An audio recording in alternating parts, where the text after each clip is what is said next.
there's a lot of serious damage issues that Geek needs to solve now. Their marksman needs to be active in all stages of the game. Yeah, I kind of feel like if the marksman can follow the tempo, meaning like even without items, you can kind of do something in the game, it's going to be looking pretty good. Because looking at the draft here, Onic, they're not changing their strategy. They're changing the draft, but not the strategy. They still want to control the riverside. And I kind of feel like this is what makes Geek go a little bit off tempo. They're like, wait, now what do we do? I think another thing that is a common thread between the three games, as you mentioned earlier, aside from that fact, is they've been able to shut down Luke. We saw it on the Paquito. It wasn't as effective in game number 1. It wasn't as effective in game number 2. Why? How was Luke such a huge factor in most of the games they play is when he's given heroes that maybe in this certain case requires crowd control. With the Lapu Lapu takeaway, and I'm thinking that Terizla might be taken away as well, even the Yuzong sometimes doesn't fit into the dynamic of the composition. That's the issue that I feel is quite lurking for Geek. We've seen him use it on the Khalid to the same effect as well. But you guys were talking about forcing Beloyski onto the Rafaela by having so many slows. The last time we saw Beloyski go on a support in the final game against Onic, that's where the Assassin came out and it completely shut down Beloyski when he's not on those durable picks. That could be something that Onic is just scheming for right here. I'll go back to Eterna's question for Luke. I actually honestly have to say it's not the heroes, it's the player. He's up against Boots.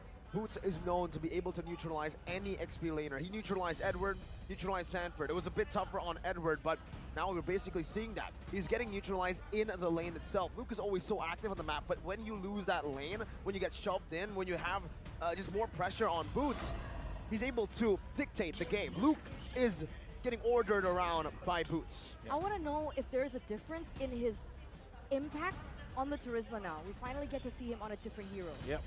Which means that the answer should be Edith or Export coming out from Onic. And then they'll finish up this time with a hero that can counter, that can supplement a lot of damage between it. Like Ixia, for example. I'm thinking like this might be the hero, especially... Okay, well, there it is. The Wolf special. It should be the Export too, by the way. Like the Export. Oh, whoa. Okay. Finally, you get something wrong. I was really convinced by the Export pick, but they go for something quite different here. The Paquito, this is a signature pick back in Season 8, Season 9, Season 10. For Boots, he was even called the Heavenly Fist because of how good his Paquito is. Yep. Okay, Bruno, standard pickup.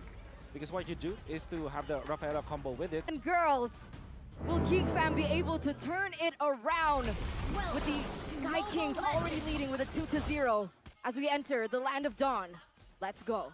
It's time here to see whether Geek Fam can be tested mentally. They did it before against RRQ, reverse sweep. Can they do it again? I'm curious to see how will Onic use this Akai. We've seen that sometimes it's always the same way for the neutral objective contest, but at times it's also for the pickoffs before then, especially with so many targets available to them here and a very easy in and out due to the guiding wind. Onic can use it in a more aggressive fashion. Let's see if they do. As we take a look at their emblem choices here by Dunya Games, anything in particular that stands out? Well, both supports are going to go for the Wilderness Blessing and the Agility. They want to be all across the map. I think the shielding to everyone at the same time from the Mathilda is going to really be a bit value, especially in the earlier stages of the game when the items really isn't as developed for both supports. With the Lilia being their choice here for the side of Onic for Suns, with heavy wave clear, it will facilitate them to go in for these early ganks to the side lanes and even to set up for these neutral objectives. As you can see here already, it being cleared, and now Kyrie has a lot more space to go in. And you can see the pressure, once again, that we kind of spoke about in the drafts. Geek are now putting more pressure onto Luke, getting him ahead and getting him off of the clutches of Boots. It turns out Nile is the one picking up the gold buff though.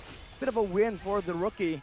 But I think the big difference you're going to see initially is going to be in that first turtle. Already both jungles coming at it.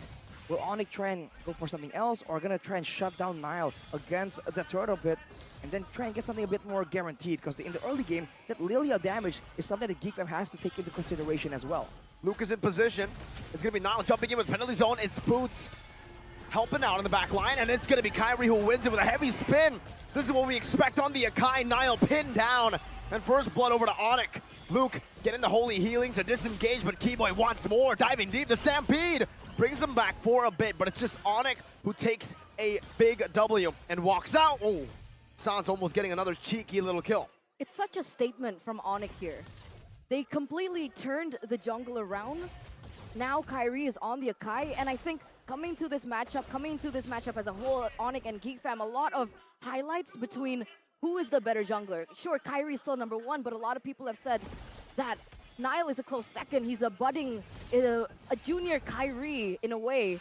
And this statement coming in from Kyrie is huge, just really pushing Niall down and testing his confidence, his level of confidence that we've seen him portray throughout the playoffs. Well, the performance of Niall is, how far Geek has come in this playoffs is in no small part due to the success of Niall and the crazy moments he's been able to find, even against the more well-known junglers, the more experienced junglers as well. So here, if he can really get going, if he can get some kills and such a snowball, I think he can definitely still bring the fight to Onic. Holy Baptism connecting onto one member only. Beloy forced to run away all the way under the tier 1 and then towards the purple buff. That's the off-angle attack of Boots, and Niall has already used the Retribution to try to finally fend Boots away. Get away, but in the bottom lane the same thing happens, but onto the gold laner now with a pin down. That's a good Netherrealm from a boy, but he did commit a flicker for it. That's a big resource, a big ultimate. Same goes for that heavy spin though.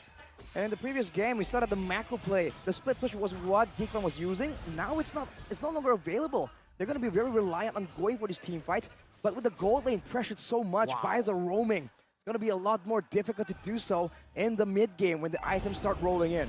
What did you guys say earlier on with Rafaela? In the gold lane, whoever is with Rafaela usually wins lane. Yeah, but they have a Matilda, right? Exactly. That's where the neutralization is. And now they go in, there's a penalty zone, aggressive one onto Luke. They know he has no heavy spin. Boots is helping him out, but a boy now with the Ghost Bursters picks up the kill. It's the Panda dying, but Onic if delayed, the turtle take. Now it's Keyboy with a good circling eagle to try to delay it even further. It seems like Onic might have to give it away this time round. Niall has that retribution, but a boy is bringing Boots back. They're still trying to delay it. Keyboy is rotating again. Niall should get it for free unless Keyboy, nope, cannot make a play there. Onic will instead look for pressure elsewhere. And the punish occurs here in the 5th minute of the game, with Kyrie taken out right before the turtle take even have begun. It was Geek Fam being able to win it out, but Onic very quick to look for another thing on the board. They look for compensation and take away that turret in the bottom side. And the intelligence that circling eagle gives you is just, again, so underrated. We've mentioned it multiple times, but with Keyboy popping it, you just see so much more intelligence, and that means that Onic can move in a more educated fashion. On top of that, by the way, it was interesting in the earlier fight because Sans wasn't even passing towards the turtle at all. And now he's getting caught out. Sans forced to use that sprint. He already used the black shoes. Oh, he dodges away from the taunt, and now it's a circling eagle. Knocking Niall up. Boots, knockout strike to try to lock him down. That's enough damage. Says Onic, we'll go back and look for scraps. Niall on the other side. Oh, Harry with a dash forward, very aggressive, trying to zone them away. It looks like they want to mount up a siege in the mid lane. Those are some big glooms coming at it, forcing out another realm as Kyrie gets stunned up, but he's still able to walk away. Luke, penalty zone, but it's only on to Chewe, who should be able to get out with a guiding win very easily. Wow, all right. That was nearly such a different, entirely weighted outcome. But did you see what Boots was able to do? He was able to distract 2 members from the side of Geek Fam from even entering that team fight. And so Onic, they were confident enough to be able to go for it. And this is Boots in the early game that you can't really consider has that much impact, really depending on the items that he's about to go for. But in that late stage, I expect this to be very brutal for Geek Fam. And it is.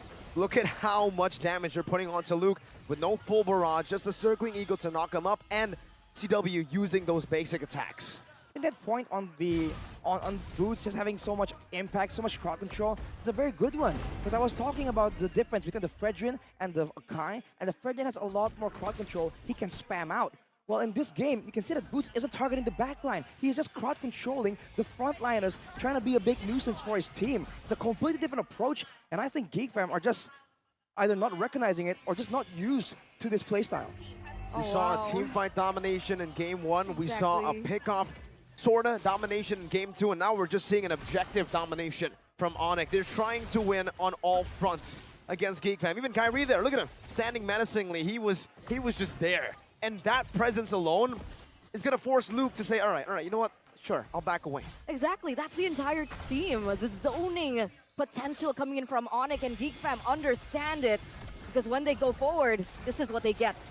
When they go forward, a Panda forces them backwards. Niall brought back entirely to the team, and no amount of healing, no amount of resources will be able to get you out of a team like this, who is 2,000 gold ahead. That's a knock-up onto Luke. Meanwhile, Boots in a 2v1, no problem. Just goes at it. Still has a shielding keyboard with the guiding wind as well, and a circling eagle.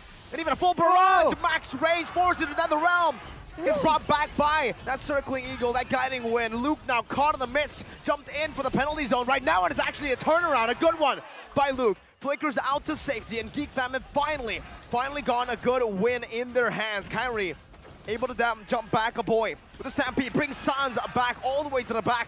Sans dodging away, but it is all for naught. Geek Fam gets the first win in the series. This is the moment that we've been waiting for. This is what the community all around the world has been waiting for. A 3-4-0 trade in favor of Geek Fam as they retake the game. They get a little bit more space. They take away the purple buff away from Kyrie. Niall able to take it. Is Keyboy going a little too heavy? Still able to get out. Doesn't commit onto that. But 8 minutes in, 9 minutes in, this is what we want to see. That's the Geek Fam require, but also Onic just being uncharacteristically greedy for that kill there, just going in and bringing CW all the way to the front line against a team with so much damage, but with shorter range. It's a bit of a similar matchup we've seen Geek Fam and Onic in before, but if the Onic wants to get success, they have to be a bit more careful. There's a lot of ways that Geek Fam can punish, and we're seeing it in the previous fight. Penalty zone locked on to the baptism as well, comboed in together, but the guiding wind gets him out. Now Onic mounting up a re-engage. Geek Fam have an advantage in numbers up top. Turns out Onic are just trying to bait, trying to feint, to give the bottom side a bit more of an advantage. It's Kyrie and CW on the Lord. Niall with a Appraiser's Wrath, Kyrie with a heavy spin. No, he doesn't even use it. Now he decides to do it, and it's a pin Niall down. The NetherRealm grants him a bit more HP. CW dealing quite a good amount of damage. Boots clearing out this mid-wave, and Onic just win out in the trade. Geek Fam, though, will not leave it to that. Sans has the black shoes, pops it. Luke now going to be knocked up. Luke in the midst of it all, still using the hammers to get that sustain. The holy healing with the flask of the Oasis gets him out. Keyboy, that's a circling eagle. Caw-caw, as Leo would say. Shout out, Leo. Shout out, Leo. We miss you. But back to that point, was that too early of an Appraisal's Wrath, Arashi? I think he was just desperate to go for it, because the fact is he's alone against two members, and CW on a marksman has essentially unlimited damage output. That's the benefit of a marksman, right? Can keep hitting, keep doing damage, and now just wants to really seal the deal, take the Lord, and Kyrie just very calmly doesn't even use the heavy spin and just goes for it. Now in the bot side though, more aggression from Onic. Luke's all alone, penalty zone onto Sans. He still has the black shoes, gets out as quickly as Luke was able to engage. Now he flickers out, Kyrie's looking for the play, heavy spin, pinning Beloyski down, but he gets knocked back just a bit. That displacement saved Beloy. They're looking for this bottom side, but Geek Fam has managed it enough. All right, let's reel it in a little bit. At this point of the game, 11 minutes in, we might not be able to, as Keyboy goes in again. Ooh, two knockups onto Niall. Appraiser's Wrath not connecting. Now it's Boots with another knockup. Make it 4. Niall in the midst of it all, the full barrage from CW. Takes 2 down, and a boy is left alone to flicker back to the base. That's a dangerous situation to be in, using all your engage, but having nothing to cancel CW on that full barrage. Onic was able to just force that fight due to the abundance of resources they have, and Sans is just so risky with this Lillian, abusing the black shoes. His signature playstyle, we haven't seen it in a long time, but it shows that the rust really isn't evident in his playstyle. Definitely not. I'm surprised. Wait, are we surprised at this point? It's hard to tell. It's just Sans things. It's Sans things, you're right. 4,000 gold lead now for Onic. Keyboy. It's Keyboy things as well. See, and he doesn't even get taken down for those kind of plays. He's just flexing at this point. So unfair. But now, Monster. if you look at the situation though, Geek Fam, Marky has been farming, and he hasn't been taken down. So technically he can kind of be the difference maker, but it depends on how the fight begins, right? There's a lot of ways for Onic to zone him out. So then the shoes on the other foot. If he wants to try and stay in the NetherRealm, then Geek needs to play around him. And I think it's a bit difficult because Onic are the ones that can dictate the movements, dictate the crowd control. And Kyrie, compared to Nile, I must say, is so much better at setting up the heavy spin. But whoa! What was that? Black Shoes? No way he survives this. The photo? Sans gets out! It's Keyboy! With the guiding wind to save him. My goodness! Even with the blunder, it's not enough to take one of Onic's members down. But they do have an advantage now. An advantage they seek to utilize here. They're blitzing the Lord. Kyrie is the hope right now for Onic to secure this game. It's going to be the circling eagle. Good penalty zone as well. Nile finds the combo, but Kyrie finds a two-man. It's a full barrage from CW into the guiding wind of Keyboy. Geek Fam find the Lord, but they lose out on a massive team fight. They lose Boloyski, they lose Nile, and going for more! Under the base turret. The turrets are non-existent. Keyboy, guiding wind. He finally dies. That's what you deserve for doing all these blasphemic things. But he has taken out Marky. No one's clearing the waves. A boy forced to flick around. One base turret down. Onic, they're ignoring the Lord. They take all the base turrets down. Without the Lord, without minions, they just get it. They poke it down. And who's it worth for? Do I even need to ask? That's 4. Make it 6 for the base turrets as well. And Kyrie gets the orange buff. Take a look at the instant replay right there. A great penalty zone stuns Kyrie up. It's a great set from Geek Fam, but afterwards, 2 men pinned down and a full barrage, completely uninterrupted. Jeez. And in our own games, Mirko, we question if this is possible. Full barrage into the guiding wind.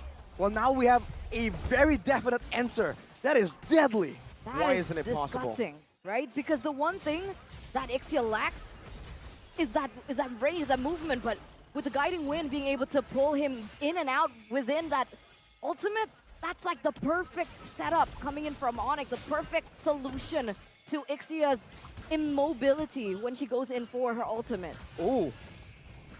Weird flank from Boots right there.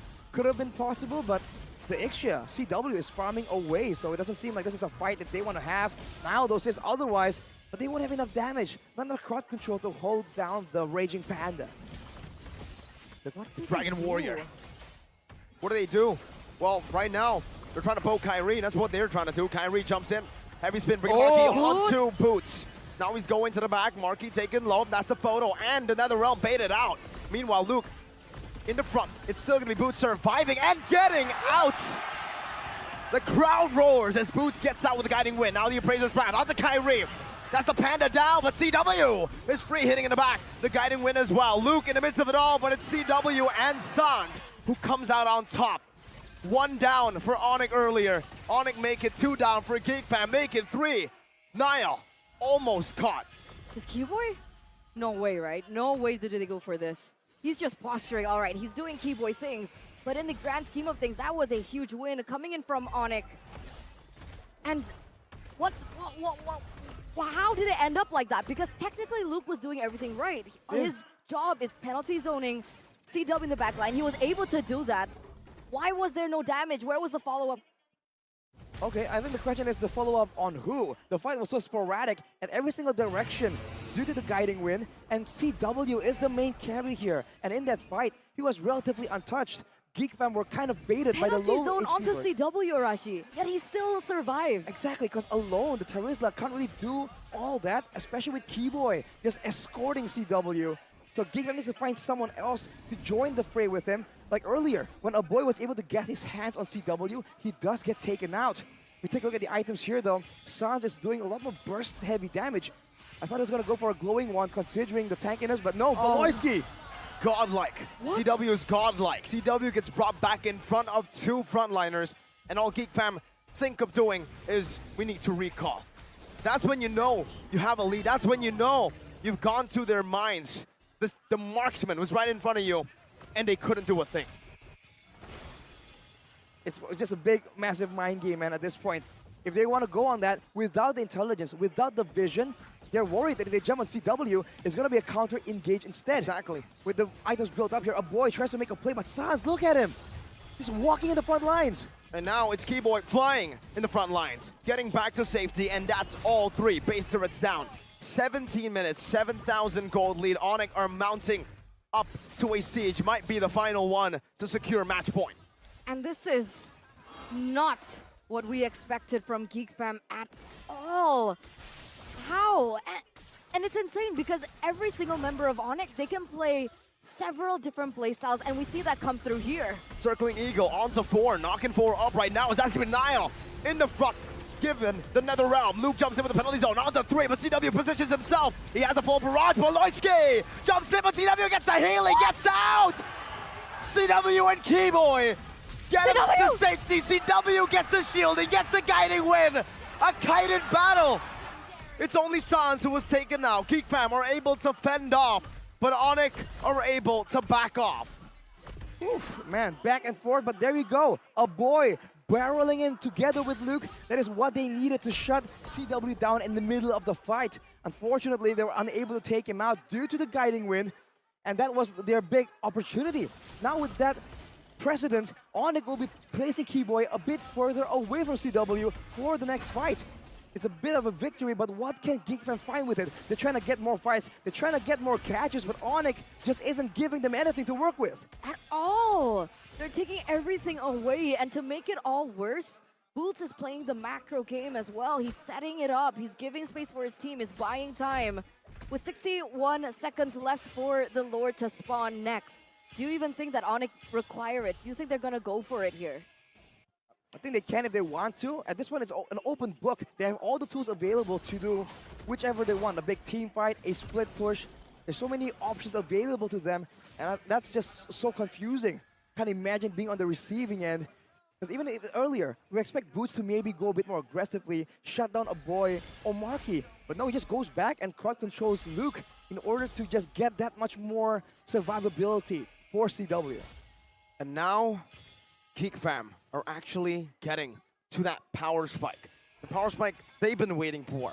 The power spike we've been waiting for. Marky is online. He's gotten his final item, that Wind Talker, to sell the boots for. Is this going to be enough to leave a dent on Onyx frontliners? It's all going to rely on how Geek Fam are able to catch Onic, right? If they can make Onic commit to a fight, then Marky can output that damage. But otherwise, the kite back, I think, is just going to be too difficult to deal with. And keep in mind, there's that macro threat as well from Boots. So it's on Onic to really fumble the ball here and give Geek Fam that perfect fight where a boy can output all the damage, can maybe get taken out and come back with the passive of the Faramis. Execution, timing, determination is going to be very important here. And Onic are looking to zone out Geek Fam at this point. They need to make things scrappy for Onic. They need to deny this front-to-back composition they have. They need to be able to threaten CW in the back line. That's a circling Eagle onto Beloyski. Kyrie is in the midst right now. Luke has a penalty zone. Will Kyrie pop in heavy spin? He will. And Niall gets zoned away. It's going to be who secures it? Kyrie. As Luke is isolated once again, melted down as a penalty zone, used defensively to the back, but it's a full barrage! Oh! From Chewe to flicker forward, and a guiding win!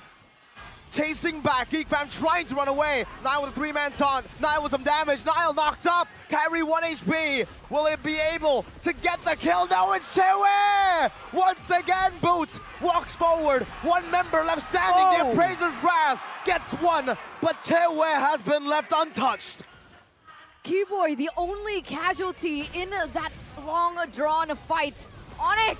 Whoa. Lusant, however, can they push for the end? I don't think it's enough. I don't think a boy can defend this all alone. He buys the immortality. He tries to delay the inevitable. And Onic are the inevitable. A full barrage right in the face of a boy. Onic, the Sky Kings, as dominant as ever. It's match point. Geek Fam are down to the wire in this full best-of-7 series. Everything pinned against them. This is no longer a best-of-5. This is no longer a 2-0.